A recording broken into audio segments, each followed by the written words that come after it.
I've started to notice the second a woman sets a boundary, is assertive, takes up space, is bossy, or is too loud, society is so quick to whip out the bitch card.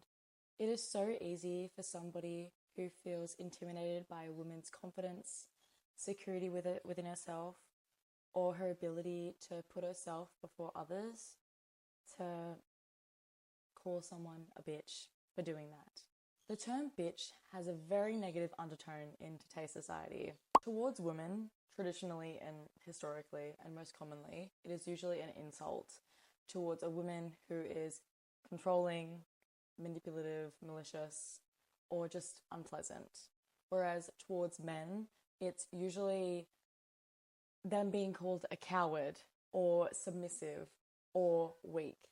And how funny is it that when a man is referred to as a bitch, it's for them being cowardly, but when it's referred to towards women, it's for them being the complete opposite. When a man is called a bitch, it is because he is being weak, too passive, too submissive, lacking courage, or not standing up for himself. The ultimate message is that you are not being dominant enough. Whereas towards women, it's when they are too assertive or too outspoken or too unwilling to comply, it's suddenly we are being too dominant. So somehow the same insult is used to shame men for not having power and to shame women for having it. And obviously, this isn't me encouraging women to be malicious, unkind, controlling, obviously, but it's me encouraging women to not be afraid to be called a bitch for looking after yourself or for putting yourself first. Let's talk about the good girl wound and people pleasing. From a very young age, we are kind of conditioned as women to be a good girl. It was kind of a constant affirmation that we probably heard throughout our childhood from parents, caregivers, teachers, and just adults in general. It kind of taught us where we stood with others when we asserted different behaviors. We were considered a good girl if we did everything we were told, stayed quiet, didn't talk back. When we were younger, we were constantly praised for being perfect or sweet, whereas I feel like boys, could kind of get away with being a bit more boisterous or more disruptive because they had that excuse of, oh, boys will be boys. When I was younger, I was literally that kid that used to get sat next to the naughty kid, hoping that, with the teacher hoping that I would somehow make a difference on their behavior. And, once again, that's just me being a child who was just doing what they were told and being a good girl, now suddenly having to manage my behavior, but also manage the person next to me's behavior. And as we grow older, this wound can really stick with us, and we carry these traits without even realizing it into our adulthood as women. The psychological pressures of being hyper vigilant and resentful because we are always trying to make ourselves small for the people around us, and to hyperextend ourselves just trying to prove that we are that good girl. This good girl wound is explored really well by Florence Given. I would highly recommend just literally, if you don't know who she is, I don't know what the heck you're doing because she's awesome. She explores this topic really well. I will link the video in the description because I did give this a good watch, and I did write a couple of notes on what she spoke about, and I want to talk a little bit more about what she's said. But she basically just kind of talked about the toxic conditioning that causes women to overextend themselves and to people please and to sacrifice their own desires just for the people around them to feel more comfortable. And she also talks about that we should stop trying to prove that we're a good person and just trust that we are. Because she talks about, how sometimes as women, we feel that if we're exhausted, that equals that we've done enough. If we feel completely drained or exhausted, that means that we feel like we've done enough as women in our life. And she also just encourages, women to be so big that it almost pisses people off. Not even almost, that it does piss people off. To be full of yourself, because as a woman, to be full of yourself is so powerful because it's so expected of us to be filled with everyone else. And what I mean by that is to always be considering how everyone else is going to react to what we're about to do, how comfortable everybody else is, you know. And it's in minuscule things, it's in the big things, it's in everyday life that we subconsciously just take on this role of doing this to ourselves constantly. And the thing is, no one's really, I mean, unless they are, but like no one's necessarily telling us that we need to be overextending ourselves. We just do this because it's how we've been conditioned to prove that, you know, we are a good person and that we are a good girl. And she also explores like generous arrogance, she calls it. And it's when you be so full of yourself that you inspire others and other women around you to also be full of themselves. Not just downplaying yourself just to make everyone else be comfortable. So I would really highly recommend giving that video a watch because she explores it very well. But yeah, be a bitch. Take that word back from society. Stand up for yourself and protect yourself. And the thing is, I really feel silly saying this because I'm not a bitch. I don't feel like I am a bitch at all. You know, I sometimes cringe at myself because I can watch myself talk to myself and give myself pep talks like this and try and explore like boundaries more and learn a bit more about them, but I can still feel myself shriveling up sometimes so much. That's why I couldn't even feel like I could label this video how to be a bitch, because I'm not a bitch. I'm learning to be a bitch, and I'm kind of just sharing, I guess, my recent epiphanies. My dad, he's awesome. He's always kind of said to me, you know, well, I guess not always, but as I've gotten older, he's, you know, started to have little heart-to-hearts with me, and he says to me, you need to have your inner cunt. And like, that sounds a little harsh to the ears and a little bit confusing, because it's like, what do you mean my dad is telling me to be a cunt?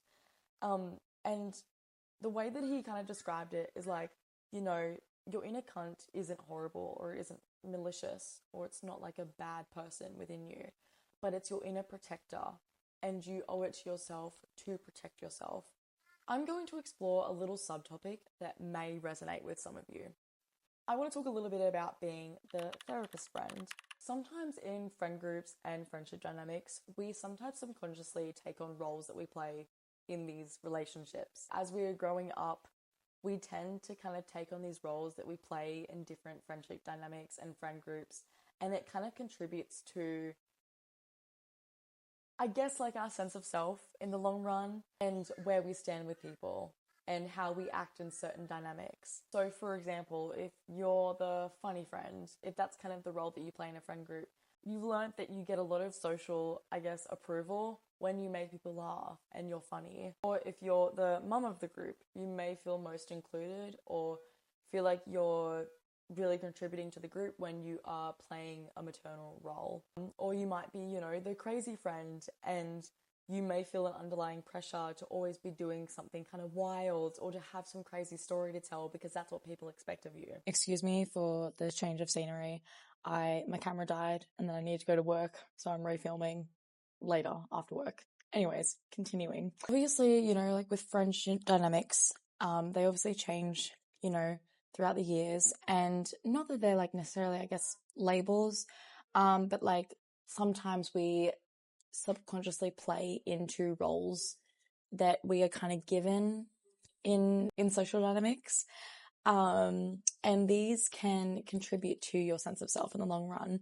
And as much as, you know, different people may bring out different sides of you and different versions of you, and you may feel comfortable expressing yourself in different ways around different people, you know, at the end of the day, they all kind of contribute to how you kind of think about yourself. And a common label that people pleasers and women take on is being the therapist friend. Therapist friend is a very common manifestation of the good girl wound.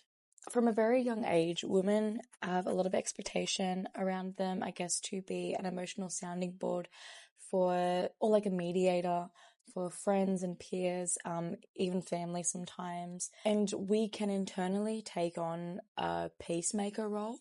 And as we grow older, we may bring this peacemaker role into our social dynamics and our relationships and our friendships. And as it may seem harmless at first, because, you know, we feel like we're doing a good thing, we are being helpful or we're being caring or empathetic to the people around us, we may not think it's taking a toll on us. We may slowly start to feel drained from doing this, from overextending ourselves so much. We may even begin to resent that part of ourselves. And we don't want this to happen.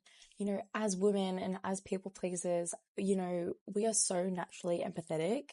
And that is such like a beautiful part of us. We don't want to resent that part of us. We want to keep that special. And a way that we can keep this so special for us and still keep it beautiful is to look after that side of us, to be protective of that side of ourselves. And that's where, being a bitch and having boundaries comes into place. You may have heard the phrase, empathy without boundaries is self-sabotage. And that is 100% true. Over time of playing like the therapist friend or just playing the role of somebody who takes on everyone's emotional baggage, you can get so emotionally exhausted and you hold so much emotional weight for others, and it can lead to exhaustion, which then ties into, again, about what I was saying about how Florence Given was telling us how, we think as women, if we're exhausted, then that means we've done enough. So then again, it can lead to so much emotional exhaustion because we are taking on everything from everybody, because that's the role that we do play in our relationships and our friendships. But we're just hurting ourselves, and creating boundaries can be so uncomfortable for us sometimes, and so difficult because it's kind of, contradicting ourselves, and it's going against our main fear, I guess, is of hurting people or, being seen as a bad person for holding a boundary. But, the thing is, the right people for you are going to respect your boundaries. The wrong people for you are not going to respect your boundaries. So having boundaries in your life actually allows the right people for you to come into your life, because the wrong people are going to be pissed off by them. The wrong people are going to be inconvenienced by your boundaries. You don't want people like that who are inconvenienced by your boundaries in your life. Over time, when you start to build more boundaries for your empathetic side, to look after yourself more, your empathy and your caringness stays very special, and you feel more recharged and more willing to be like that with people who are deserving of it. Not just for anyone who lays themselves in their lap and expects you to pick up every single piece of themselves. And this is why I've created this channel for myself. It's for me to harvest my creative energy and all the things that I want to talk about with people and my emotional intelligence. And I will just channel it through this channel because I fucking want to, because it makes me feel good. It charges me up when I talk about this stuff. I'm not, filling everybody else up from an empty cup. This is coming from a charged, fully filled cup. I save this beautiful part of myself for my videos and for my career, for my friends and for my loved ones when it's appropriate. And I keep, my fun and my wild and my free and sexy and funny and silly side of me for, my friends and for when I'm just being myself. And I keep this part of me very sacred and very special. I'm not just laying it out in front of everybody. It is, here's all my beautiful and empathetic, caring energy. Everybody suck it out of me. And, this isn't me saying that you can't, just be loving with everybody and you have to, save your caring side all the time. And you can't just be naturally empathetic with people, obviously. And it's not me saying that, we should expect everything in return every time we give it. But I think it's just about being more intentional with this beautiful part of you, not just automatically falling into this default role just because it's, what we're good at or what we've been told is, the role that we play in the world, or the way that we've been conditioned. It's about just having boundaries, like how the funny friend is allowed to have an off day, when they don't feel like being a performance or being a clown for everybody. It's like how the mum friend is also allowed to be a child, It's also about how the crazy friend is allowed to be sensible and to not always have a funny story to tell. You don't have to meet everyone's expectations. You are allowed to have boundaries, and not everyone is going to like this, but you are not for everyone. Anyways, I hope you guys enjoyed that video. I really actually enjoyed, making this. I think this is a really interesting topic. I'm very excited now because I'm using my camera and I have some more, camera equipment on the way. So I'm very excited for that because I'm very excited about the quality. But yeah, I love you. Look after yourself.